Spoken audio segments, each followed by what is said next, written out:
the season finale of the Rebel Report. Welcome to the Las Vegas Aviators. Our AAA team has a new name and a new logo. Plus, we'll check in on the progress and give you a look at the Las Vegas Ballpark, opening in spring of 2019.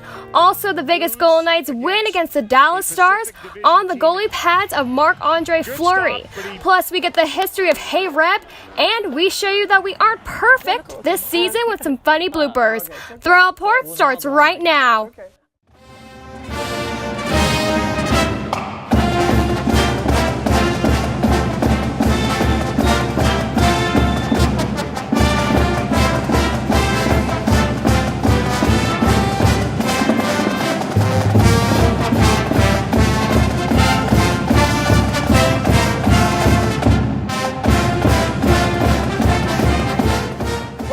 Back to the Rebel Report for one final episode in 2018. We're going to end this season with a great show for everyone watching online and on KCLV Channel 2, including Super Bowl winner and former UNLV football player Leo Gray. I'm Naomi Brown. And I'm Michaela Jackson, and I'm graduating. I'm so relieved, but we still have some work to be done. Congrats to Michaela, Shalonda, and Caitlin. We're so happy for you guys. But enough about us. We know you want to see some stories. The Golden Knights returned to the Fortress on December 9th after a devastating loss against the LA Kings just one night before. We got the chance to see the Knights rally back for the home crowd with Marc-Andre Fleury once again leading the way. After playing one night in Los Angeles, it was unknown if Fleury would start against Dallas. But during warm-ups, Fleury was on the ice and ready to move on from the LA game. I was glad to be back, after last night, just to put it behind quickly and move on, right? And this was a good challenge for us, and I thought everybody on the team stepped up and played a good game. And Vegas fans continue to show their pride and support for their hometown heroes. Even though Dallas may have scored the first goal, Fleury's calming attitude was contagious on the ice. He's an unbelievable teammate and a player as well. I mean, his stuff on the ice is awesome. I think the way he handles himself and the way he lets us and calms us down a lot. In the second period, Fleury got two big saves. Then William Karlsson found the back of the net to give the Knights the lead. Halfway through the third period, the Stars scored. But for the remainder of the period, Fleury was there for his teammates. Especially in the third period, we give up a goal and we're a little bit, playing a little bit tight.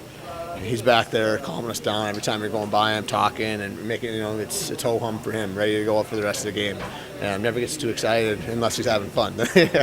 Towards the end of the third period, Shea Theodore was called for high sticking. Luckily, Fleury was a wall during the 4-minute power play. Yeah, the team came out pretty hard to skating around, and they have a lot of skills in that team, so it doesn't make anything easy, but the guys battle hard. The D did, the forward came back in his own helping out, and it was a good team effort to get that win. Then Riley Smith sealed the deal with another goal for VGK, but the team couldn't help but thank Fleury afterwards. This was Fleury's 10th straight start of the season, and he was rocking his gold pads. On December 8th, it was time for Las Vegas's best, worst-kept secret to be revealed. Jason Toctasian and Brianna Hernandez were at the name and logo reveal for the brand new Las Vegas AAA baseball team, formerly known as the 51s, to take flight. The Las Vegas 51s are no more as the Oakland Athletics fly into Las Vegas to gift the city a rebranded baseball team. Vegas is on the map for sports. When I got here, we didn't have anything but the 51s. We're soaring, and the world's watching. Not only is Vegas getting a brand new baseball park, but also a rebranding that will see the new team slug it out starting in spring 2019. A press conference was held at the heart of downtown Summerlin that brought the community together to unveil the new name and logo of Las Vegas's baseball team. Changing a name and a new logo, this might seem insignificant to some, but it is a strong sign of the commitment of ownership and the community to start a new chapter in the team's history. The legacy Howard Hughes has in the world of aviation played a huge role in deciding the name and logo for Las Vegas's oldest sporting franchise.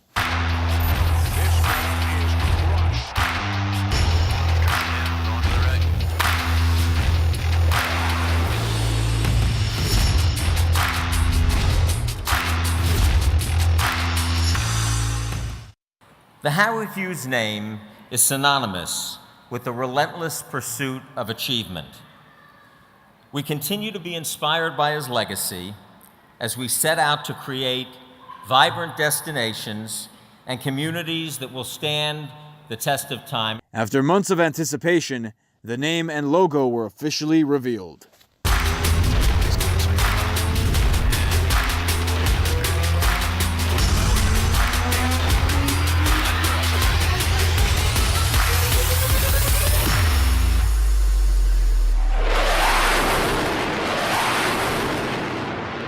Don Logan, the president of the Las Vegas Aviators, highlighted that the baseball team has an overwhelming amount of support for the new logo. You know, a lot of people did suggest Aviators, so I thought that was, you know, the fans, in today's world, it's real easy to get a lot of information, and Aviators was overwhelmingly the most popular among the different pockets of people, and that would be age groups, people who come to a lot of games, people who don't come to games, so that's kind of how we did it. Downtown Summerlin was filled with excited Aviators fans who were eager to get their hands on the team's very first merchandise. I'm pretty stoked. It's good to have a new stadium, good to have a new team name, good to have a new affiliate. I'm a huge baseball fan, so I was able to get the first hat purchased in the store. It's pretty exciting. We get all the hype going, and we're ready to roll with this thing. Some fans could not resist their passion and love for baseball in Las Vegas. I literally had goosebumps all over. The fact that it was Howard Hughes, I mean, it's the history of Las Vegas. You know, coming from Chicago, I'm a huge baseball fan. We've got a great baseball community out here. It's going to be so much fun in an amazing park. Well, there you have it. Las Vegas's official baseball team is the Las Vegas Aviators. From the Rebel Report, I'm Jason Toktagian. Vegas Aviators. You can catch the first ever Aviators game at the Las Vegas Ballpark on April 9th, 2019. I really like the name. The logo kind of looks like a bumblebee, but the colors are on point. The colors are pretty nice. They are. With the new name comes a new home. The Aviators are getting ready for opening day in the spring of 2019, and we got the chance to tour the Las Vegas Ballpark to see how the construction process is coming along. The construction is on pace for the high-class ballpark here in downtown Summerlin. Even though the stadium still has 5 months before it's complete, President of Summerlin of the Howard Hughes Corporation, Kevin Orrock, is ready for April 9th. It's an aggressive schedule, but we're going to get it done, and it's going to be beautiful, and it's going to be a great amenity for all of the community, including Southern Nevada, Summerlin. The community is going to be very proud of it. For this ballpark, there will be approximately 2,800 cubic yards of concrete, and mesh seats will be placed on the concrete. Plus, the Aviators are the first team in history to have every single chair a mesh seat. President of the Aviators, Don Logan, talks about this unique amenity. These mesh seats are 68 degrees cooler than the typical plastic seat. So it gets hot here in June, July, and August. It's going to make it more comfortable. We've got fans underneath the concourse that move the air around. Fan comfort. This is all about the fans. You want the fans to have a good experience. Plus, over 200 workers have been a part of this massive project, and Kevin couldn't help but thank them for their hard work. We're so proud of the workforce here in Southern Nevada.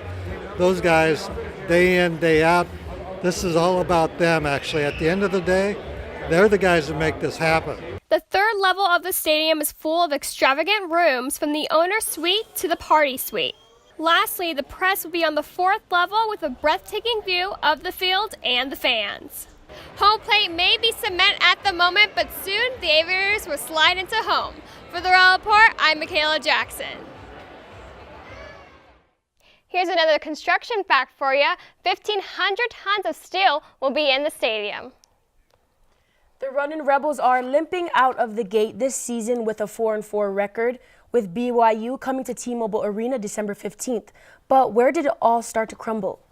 Jason Toktagian tracked down 2 legendary former players, and they say the past holds the key to the Runnin Rebels' future. Jason? Thanks, Michaela. Kaylin Sokel and I caught up with Freddie Banks and Eldridge Hudson to see what they think is the reason UNLV has not been successful since the 1990s. When I graduated, I didn't really like what was happening at UNLV, so I kind of stepped back.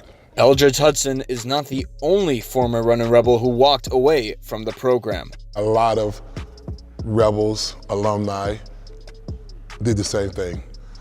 I think that they're doing it now. Alumni, like the rest of the schools does, it'll be a blessing. It'll be a blessing. If you look in the stands, they always showing former players. We don't do that. Eldridge Hudson went on to say that the players now do not know the history, and he alluded to the fact that they should. Freddie Banks and Eldridge Hudson admitted that they do not go to many games. Well, I don't go too many because my season is in during their season, and it's kind of tough. But I try to make as many as I can as possible. Banks, now the head coach at Canyon Springs High School, talked about the differences he sees in today's brand of basketball when he compares it to his time on the court. It's different now. You know, a lot of kids, they don't take pride in doing a lot of shooting. The thing is that you have to go in the gym 24/7 and stay in the gym and shoot. That's all I did was in the gym and shoot. And Coach Gerg and the rest of the assistants, they basically made us come in and shoot all day long. And it makes a big difference because nowadays kids want to dribble and not working on their jump shots. We had a philosophy where you have to step into the shot. Once you step into the shot, you can elevate your own shot or you can drive. And that's how we came as a powerhouse team. Coach Menzies and Coach Tarkanian are similar in that they do not chase after the superstars. He wasn't one of those coaches who went out and got very many McDonald's All-Americans, but I happened to be one. Sidney Green, I think, was one. There was a few of us. And that's how he maintained it. Plus, everybody wanted to play for him. So it is what it is. I've constantly said, I'm not really trying to get one and done guys unless it works. If there's one takeaway from Eldridge Hudson and Freddie Banks' comments, it is that they are both ready to help UNLV succeed. Yeah, well, I'm hoping. You just reach out to the alumni. Just reach out to us. Because I'm here every year. I'm here. I would love to be involved a lot more. I am a running rebel. I blew my knee out for UNLV. I came back and I played on one leg. So I bleed scarlet, gray, and red. It is what it is. It's just my school. Hudson and Banks say maybe if more former players are involved, the Runnin' Rebels can turn their program around. But we'll talk more Runnin' Rebels shortly when we give you the history of Hey Reb. But first, let's go back to Michaela for this week's Rebel Report Timeout with our first Super Bowl champion to visit the studio. Rebel Report Timeout. Today we have World Championship Raider from 1980-1981, Leo Gray. Thanks for joining us. Thanks for having me, Michaela. First off, gotta show off that bling, that ring. The wild card team won. Yep, just a little something. Just a little something? Yeah, just a little. Yeah. And from going to the 80s, flashing back because of that ring, how was it to be a wild card team and then make it past the playoffs? Nobody expected that. And then to win it with Tom Flores. I mean, that year, I think we went 11-5, and we were projected to only win, I think, 3 games. And whenever we went somewhere, we had the negative stuff attached to the name because of past experiences. So the Raiders are coming into town, lock your women and children up, all of that. So they didn't expect us to do well. But, we came out and we came in second in our division behind San Diego. And we went in as a wild card team, and we were the first wild card team to win a Super Bowl. It hadn't been done before that. So it was a great achievement, and we were excited about it. But it felt, we were up against the wall the whole time. So we, just came out ready to throw down, and, whoever was in front, they caught it. They did, especially in the final, 27-11, I believe, against the Eagles. I think it was 27-10. 10? It's on the ring. I was Get it right, off by Michaela. 1 point. Get it right. 1 point. 1 point. Yeah. But now the Raiders are coming to Vegas. What are your thoughts on that as a former Raider? I'm excited. I mean, the Las Vegas Knights have proven Vegas is ready for pro sports. And what better team to have than one that, has had a history of winning. A little bit different this year, but we'll be okay next year. We'll be back. I mean, we just wanted to shock people, shake them up a little bit, and then, next year start really playing some ball. And then I remember before the Raiders started playing this season, they're like, oh yeah, we're kind of like waving the white flag because we want to recruit and get ready for Vegas. So you've been here since, what, 1975 in Vegas? Yes. So how is it the transition from then to now? It's school-wise or the Raiders? Raiders-wise. The Raiders? It's a lot different. I mean, when you talk to the older players, we call the younger players, they get upset about this. We call them divas because it's a lot different. I mean, they have, I don't want to put them down, but I'm going to put them down. They have air-conditioned benches. They have heated benches. Some of the fields have a heating system or an air conditioning system up underneath. We didn't have any of that. I mean, we could go like this and you scrape the skin off of your body on the AstroTurf. Now it's like, it's different. So they have, social media and everything else that they have access to. It makes it, in my mind, a little bit easier to get out there and perform. So, we have one of the old players, alumni, we get together, we talk about them pretty well. Like we went up, every July we go up there and they bring in about 90 guys and we have the Raider alumni party.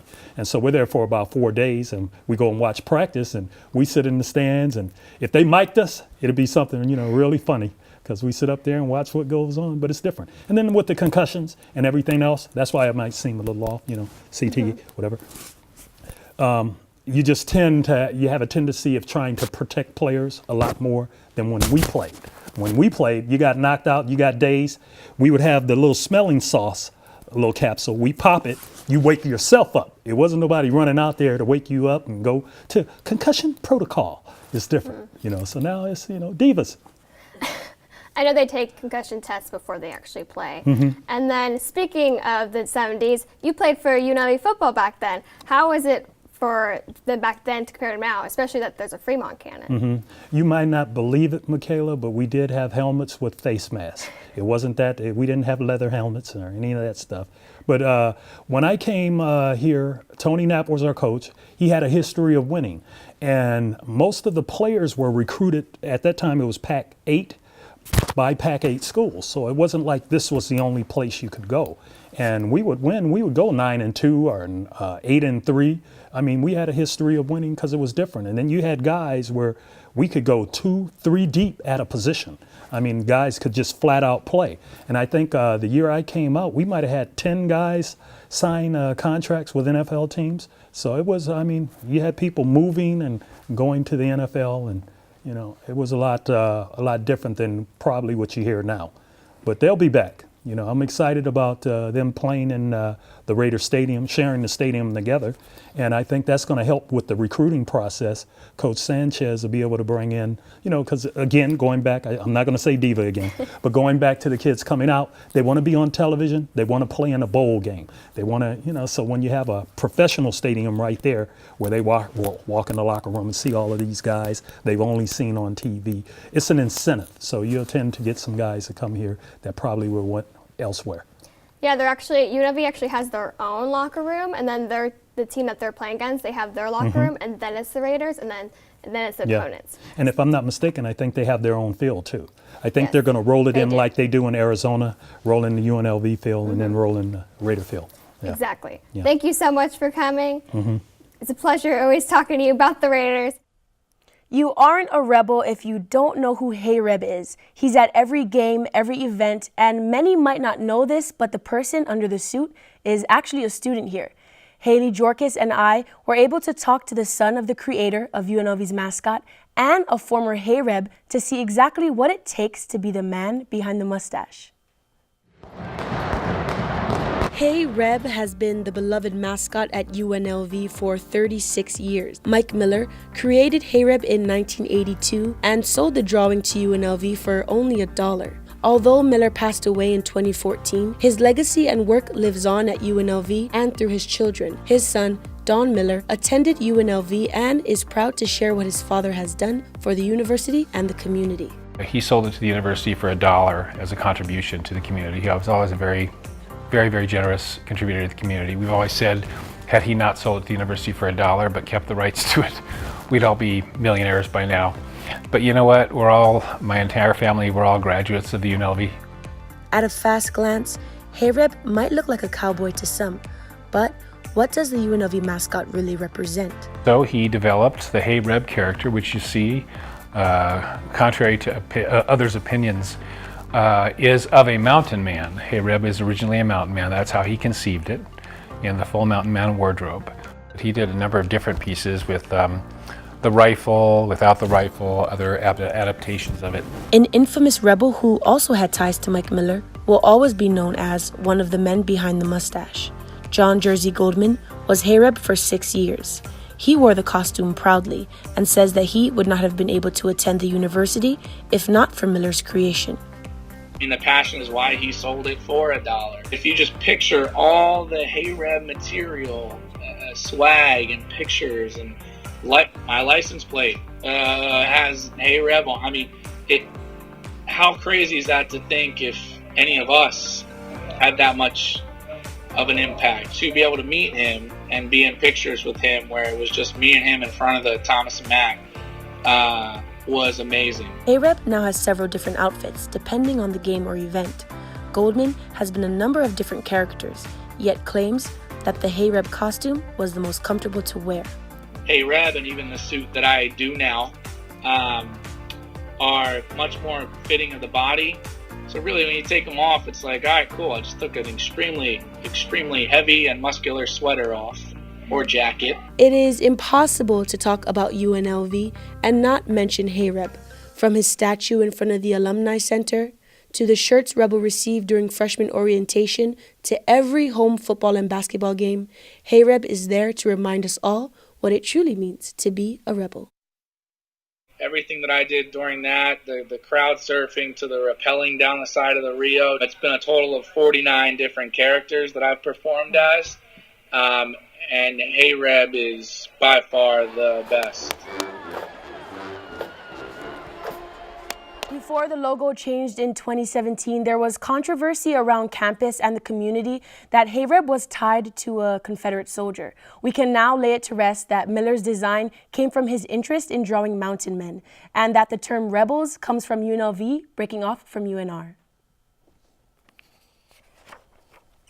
The average sport may call a foul when you are pushing and shoving on a field, but with roller derby, things are a little different.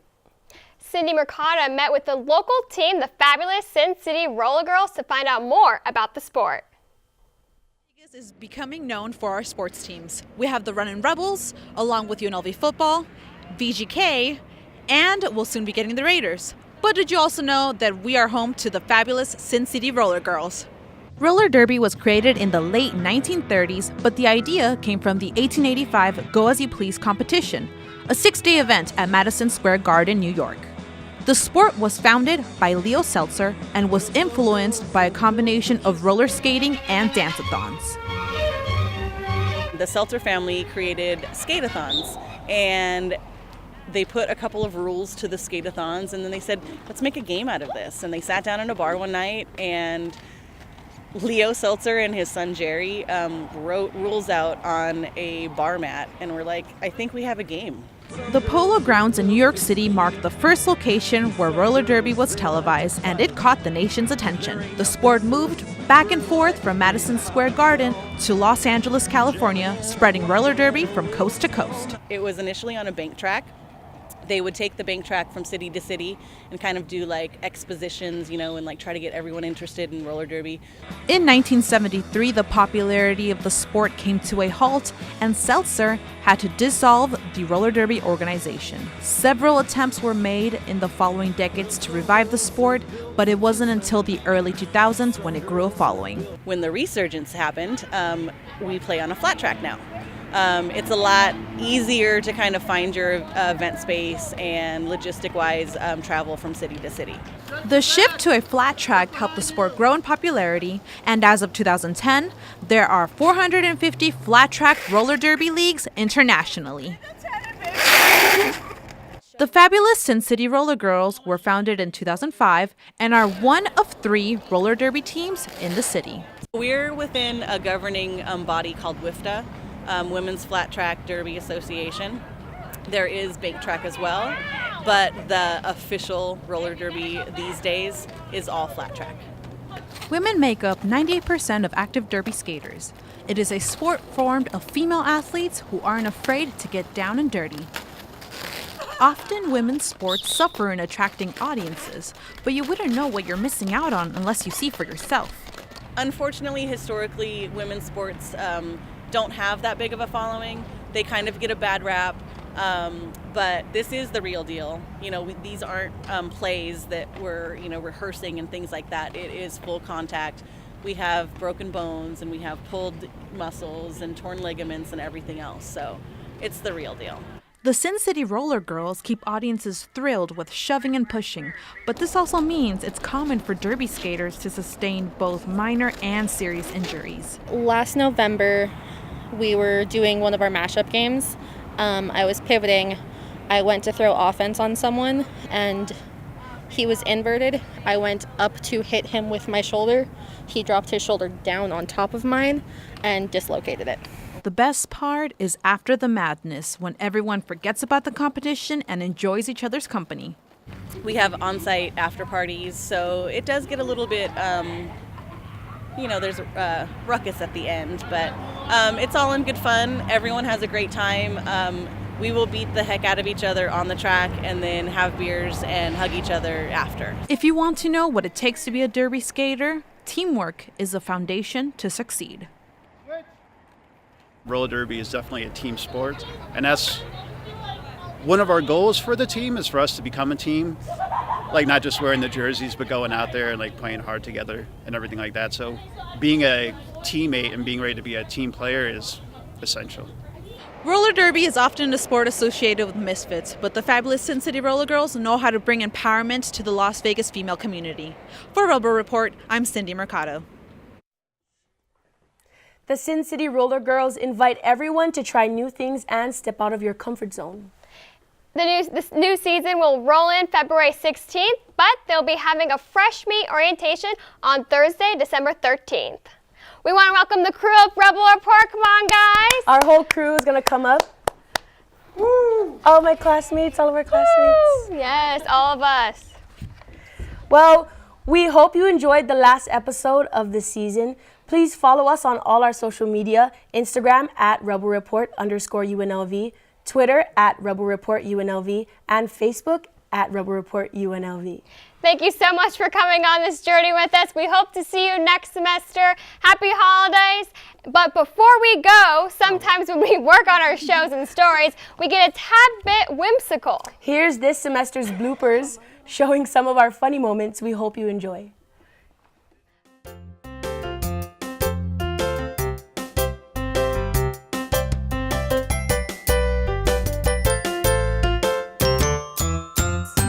They are coming in for a new season. The team is shaping up. What can we expect from this new season coming up? He's a tournament director for the Shriners Hospital for Children Open. I said it right. Yes, thank you. Now John's not going to kill me. How are you today? What? What? You said children. Okay. We have Eric Wendala here with us today. How are you feeling, Eric? Good, but you said my name wrong, so you have to start over again. What? It is Wendala. Winalda. Okay, it's okay. It's all right. Winalda, oh my God. It's okay. I am so sorry. You're the first person to ever do that. I'm just kidding. Wait, one time again. There's Susan? Okay. Okay. Turn right. Okay. Hey, look, okay. The video of, like, in slow motion, actually, of him doing it. And then new players come in. As Joe mentioned, we have